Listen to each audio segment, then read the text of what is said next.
जमात से नमाज पढ़ना। बिस्मिल्लाहिर्रहमानिर्रहीम। हर समझदार बालिग और कादिर पर जमात वाजिब है। बिना किसी मजबूरी के एक बार भी छोड़ने वाला गुनहगार और सज़ा का हकदार है। जो शख्स अजान सुनकर घर में इकामत का इंतज़ार करे वो गुनहगार है और उसकी गवाही कबूल नहीं की जाएगी। अल्लाह के रसूल मोहम्मद सल्लल्लाहु अलैहि वसल्लम ने इरशाद फरमाया, जमात से नमाज पढ़ना अकेले पढ़ने से 27 दर्जा बढ़ कर है। नमाज जमात से पीछे रह जाने वाला जानता कि इस जाने वाले के लिए क्या है तो घिसटता हुआ हाजिर होता। जमात के बारे में ज़रूरी मसाइल इस तरह हैं। अगर वज़ू में 3 बार आज़ा, हाथ, पाँव वगैरह धोने से ये ख़तरा है कि रकात निकल जाएगी तो बेहतर यह है कि 3 बार ना धोएं और रकात ना छोड़ें। और अगर यकीन है रकात तो मिल जाएगी मगर तकबीर उला नहीं मिलेगी तो 3 बार धोना बेहतर है।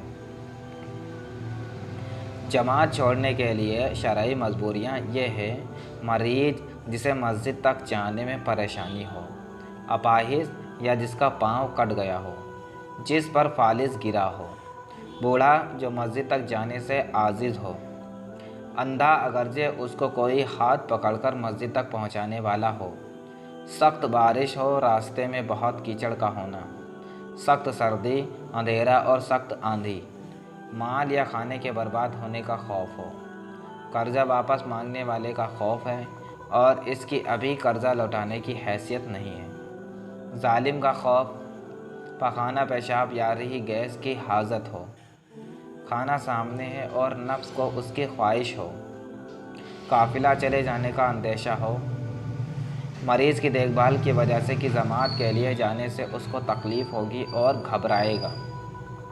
औरतों को किसी भी नमाज की जमात के लिए मस्जिद में जाना जायज़ नहीं। जमात के लिए सफ़ों यानी लाइनों में मिलकर खड़े हो कि खाली जगह ना छोड़ें और सबके कंधे बराबर हों। औरत अगर मर्द के सामने या साथ में हो तो मर्द की नमाज जाती रहेगी। औरत चाहे उसकी बीवी, बेटी, बहन, बुढ़िया या जवान कोई भी हो, लेकिन अगर बहुत छोटी बच्ची हो तो जायज़ है।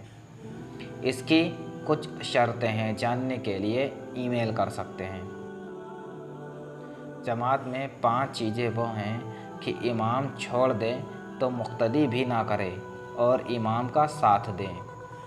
ईद की नमाज की तकबीरें, कादाए उला यानी 4 या 3 रकात वाली नमाज की दूसरी रकात में अत्तहियात के लिए बैठना। कादाए उला भूल जाने की सूरत में ये ज़रूरी है कि मुक्तदी इमाम को याद दिलाने की कोशिश करे। इमाम को याद दिलाने के लिए अल्लाहु अकबर या सुबहान अल्लाह कहा जाता है। इसमें तरीका यह है कि जब तक सीधा खड़ा नहीं हुआ तो वापस कादे के लिए बैठ सकते हैं। लिहाजा याद दिलाने पर इमाम अगर वापस आ गया तो ठीक, और अगर सीधा खड़ा हो गया तो अब ना बताएं क्योंकि उससे नमाज जाती रहेगी, बल्कि ख़ुद भी कादा छोड़ दे और खड़े हो जाएं। सजदाए तिलावत, सजदाए सहू, वित्र में दुआए कुनूत, जबकि रुकू छूट जाने का ख़तरा हो वरना कुनूत पढ़कर रुकू करें। जमात में 4 चीज़ें वो हैं जो अगर इमाम करे तो मुक्तदी उसका साथ ना दे। नमाज में कोई जायद सजदा करने पर, ईद की नमाज की तकबीरें में ज़्यादती करने पर, नमाज जनाजा में 5 तकबीरें कहने पर, 5वीं रकात के लिए भूल कर खड़ा हो गया, इसमें 2 सूरतें हैं। कादाए आखिरा कर चुके यानी पहले इतनी देर बैठे कि अत्तहियात तो पढ़ी जा सके तो मुक्तदी इमाम का इंतज़ार करे। अगर 5वीं के सजदे से पहले लौट आया तो मुक्तदी भी उसका साथ दे, उसके साथ सलाम फेरे और उसके साथ सजदाए सहू करे। और अगर 5वीं का सजदा कर लिया तो मुक्तदी खुद सलाम फेर ले। कादाए आखिरा नहीं किया तो 5वीं रकात का सजदा कर लिया तो सब की नमाज फासिद हो गई, यानी दोबारा पढ़ी जाएगी, चाहे मुक्तदी ने तशहद्दुद अत्तहियात पढ़कर सलाम फेर लिया हो। जमात में 9 चीज़ें ऐसी हैं कि इमाम अगर ना करे तो मुक्तदी उसकी पैरवी ना करे बल्कि अपनी नमाज पूरी करे।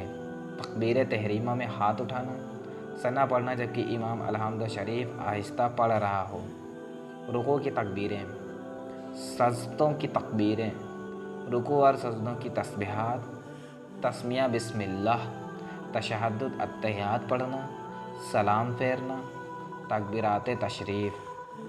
نوٹ: مقتدی نے اس طرح نماز پڑھی کہ سب رکعتوں میں امام سے پہلے رکوع سجدے کر لیا،